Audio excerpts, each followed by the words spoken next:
പണത്തിനോട് അത്യാർത്തി വരുമ്പോൾ ഏതൊരു നീച പ്രവൃത്തികളും ചെയ്യാൻ മനുഷ്യൻ തയ്യാറാകും. അപ്പോൾ അതുവരെ പറഞ്ഞുകൊണ്ടിരുന്ന ആദർശങ്ങൾക്കും മൂല്യങ്ങൾക്കുമൊന്നും യാതൊരു വിലയും കൽപ്പിക്കില്ല. സ്നേഹത്തെക്കുറിച്ചും കാരുണ്യത്തെക്കുറിച്ചും വാതോരാതെ സംസാരിച്ചവർ മനുഷ്യത്വരഹിതമായി പെരുമാറാൻ തുടങ്ങും. ഏതൊരു ഉദ്ദേശശുദ്ധിയോടെയാണോ ഒരു പ്രസ്ഥാനം തുടങ്ങിയത്, പിന്നെ ആ ശുദ്ധിയെല്ലാം നഷ്ടപ്പെട്ട് അശാന്തിയുടെയും സംഘർഷത്തിൻ്റെയും കേന്ദ്രമായി മാറും.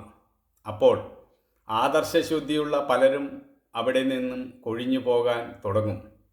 നിവൃത്തികേട് കൊണ്ട് ചിലർ പിടിച്ചു നിന്നെന്ന് വരാം. ധർമ്മപുത്രർ ചൂതുകളിയിൽ പരാജയപ്പെട്ടപ്പോൾ പിന്നെ ഒന്നും പണയം വയ്ക്കുവാൻ ബാക്കിയില്ലാതായി. പിന്നെ തൻ്റെ അനുജന്മാരെയും ഭാര്യയെ തന്നെയും പണയം വെച്ച് കളിയിലേർപ്പെട്ടു.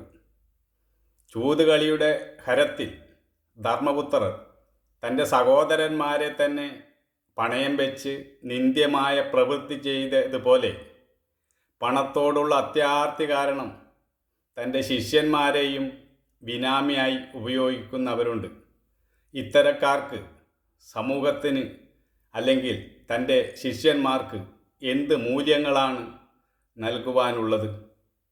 കാരുണ്യത്തെക്കുറിച്ചും സ്നേഹത്തെക്കുറിച്ചൊക്കെ പറഞ്ഞവർ തന്നെ ആശ്രയിച്ചെത്തിയവരെ ചതിക്കുകയും വഞ്ചിക്കുകയും അവരെ പുറത്തുപോലും ജീവിക്കാൻ അനുവദിക്കുകയും ചെയ്യാത്ത രാക്ഷസ പ്രവൃത്തികളാണ് കാണുന്നത്. ഇത്തരം പ്രവൃത്തികളെല്ലാം സമൂഹത്തിന് ആപത്താണ്. ഇത്തരക്കാരെ ഭരണകർത്താക്കളും വന്ന് കുമ്പിടുന്നു. അപ്പോൾ അവർക്കെങ്ങനെ നീതി നടപ്പിലാക്കാൻ കഴിയും? വേലി തന്നെ വിളതെന്നാൻ തുടങ്ങിയാൽ എന്തു ചെയ്യും? ഇത്തരം പ്രവൃത്തികളെല്ലാം സമൂഹത്തിന് ആപത്താണ്. പണാധിപത്യം രാഷ്ട്രീയ അധികാരത്തെ കാൽച്ചുവട്ടിൽ വരുത്തുന്നു.